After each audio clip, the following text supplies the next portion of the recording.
तक हर काम की जानकारी यहाँ मिलेगी। 16 मार्च को रहिए सिर्फ CNBC आवाज के साथ, क्योंकि यही मिलेगा आपको वक्त से पहले, किस्मत से ज्यादा।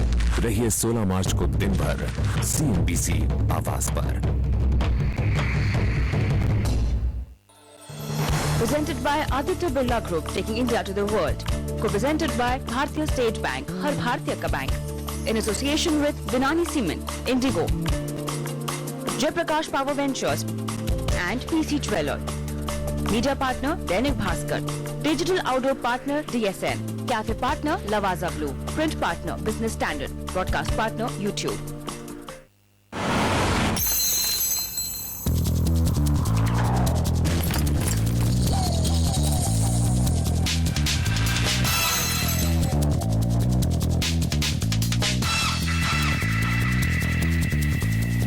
और अब वक्त है ये जानने का कि दुनिया भर के बाजारों में क्या हुआ और आज एशिया में शुरुआत कैसी हुई है। डालते हैं नजर दुनिया पर।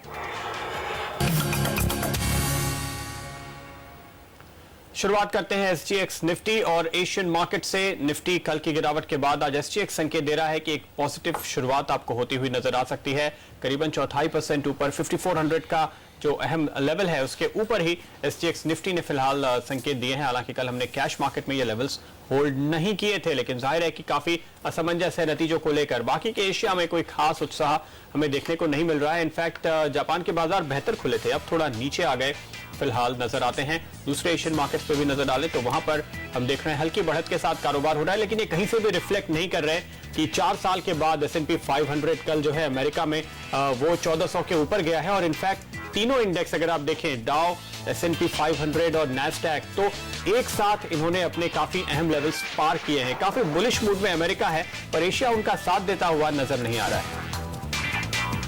ये तस्वीर फिलहाल आपके सामने, जैसे कि आप देख सकते हैं। एक बार फिर मैं आपको बता दूं कि 13,000 के ऊपर डाउ, 3,000 के ऊपर नैस्डैक और 1400 के ऊपर S&P अमेरिकी शेयर बाजारों के इतिहास में पहली बार दिखाई दिए।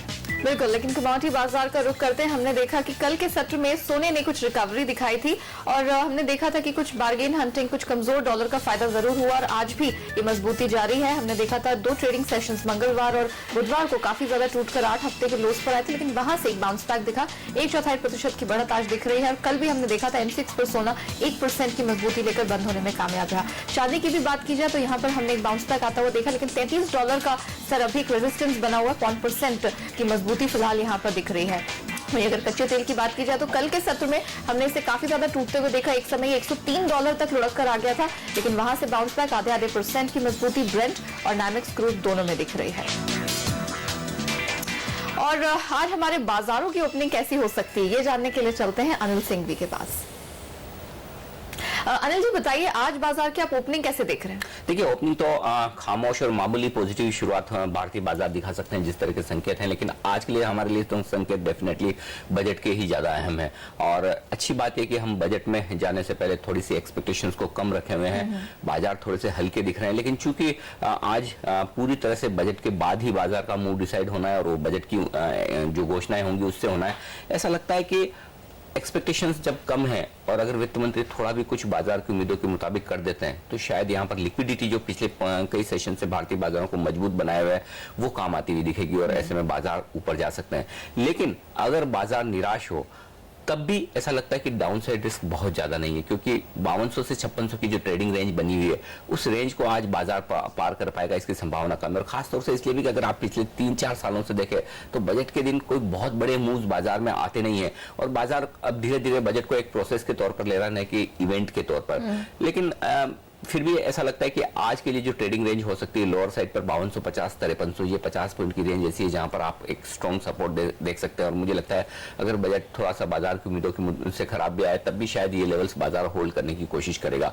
लेकिन अगर बाजार को बजट पसंद आता है तो ऐसी सिचुएशन में मुझे लगता है 5550 के आसपास जाकर तेजी खत्म हो सकती है। तो ब्रॉडली ये 300 पॉइंट की रेंज हो सकती है जिसमें आप देख सकते हैं कि शायद निफ्टी आज आपको ट्रेड करता हुआ दिखे। लेकिन क्या ऐसी कुछ खास चीजें हैं जिनको देखकर बाजार बहुत खुश होगा और कल जो मंदी के प्लेयर बिल्कुल नाउम्मीद होकर और मंदी की पोजीशंस बनाकर गए हैं उनकी पोजीशंस कटेंगी? देखिए प्रदीप, एक बात तो साफ है, सबसे अहम आंकड़ा बाजार के लिए जो है वो फिस्कल डेफिसिट का अगले साल के लिए। अगर वित्त मंत्री कुछ ऐसा कहें कि 4.5%, 5% के आसपास का ये आंकड़ा आएगा, ये भरोसा दिला दे कि ये आंकड़ा वो अचीव कैसे करेंगे तो बाजार खुश होगा। लेकिन उसके अलावा अगर आप देखें दो बातें वित्त मंत्री कर सकते हैं, या तो एक पॉपुलिस्ट बजट दे तो बाजार को पसंद नहीं आएगा, एक कड़ा बजट दे और जिसमें रेवेन्यू बढ़ाने की वो कोशिश करे, खर्चे घटाने की कोशिश करें तो शायद उसमें ग्रोथ पर असर आ सकता है, या फिर वो रेवेन्यू बढ़ाने के लिए कॉर्पोरेट टैक्सेस बढ़ाए, मैट बढ़ाए, एक्साइज का रोल बैक करें या फिर सर्विस टैक्स का दायरा बढ़ाए, तो ये सारी चीजें बाजार के लिए नेगेटिव है। तो अगर पॉपुलिस्ट बजट आता है तो भी बाजार को ना पसंद आए, बहुत कड़ा बजट आए तब भी बाजार ये देखेगा कि ठीक है लॉन्ग टर्म के लिए ठीक है, लेकिन शॉर्ट टर्म तो हमें रिएक्शन इन सब चीजों पर जो स्टॉक्स है, जो सेक्टर्स है, उन्हें नेगेटिव देना है। तो ऐसे में ये मुश्किल है कि बाजार बहुत ज्यादा तेजी दिखा सके, लेकिन फिर भी अल्टीमेटली बाजार एक चीज देखना चाहता है कि उस बजट का सेंस क्या निकल रहा है। प्रोविजंस अपनी जगह अलग है, लेकिन अगर ये सेंस निकले कि नहीं ग्रोथ पर फोकस आ रहा है, रिफॉर्म्स करना चाहती है सरकार, इकोनॉमी को फिर से ट्रैक पर लाना चाहती है और फिस्कल कंसोलिडेशन करके डेफिसिट को, वित्तीय घाटे को काबू में करना चाहती है, अगर ये मैसेज निकल जाए तो बाजार में तेजी हो सकती है। बिल्कुल, तो इन सारी उम्मीदों पर कहां तक वित्त मंत्री खरे उतरते हैं ये देखना होगा आगे। लेकिन बजट के दिन इधर उधर क्यों देखना, ज्यादा चीजों पर दिमाग क्यों लगाएं। स्टॉक 2020 का पावर पैक बजट एडिशन आ रहा है 8 बजे, जिसमें 4 कैप्टन्स लेकर आएंगे सुपरफास्ट मैच और हर एक की तरफ से आपको मिलेंगे सिर्फ 5 ट्रेडिंग आइडिया। और बजट से पहले एसबीआई ने क्या दिया ग्राहकों को तोहफा, बताएंगे ब्रेक के बाद।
कभी सोचा है एक छोटी सी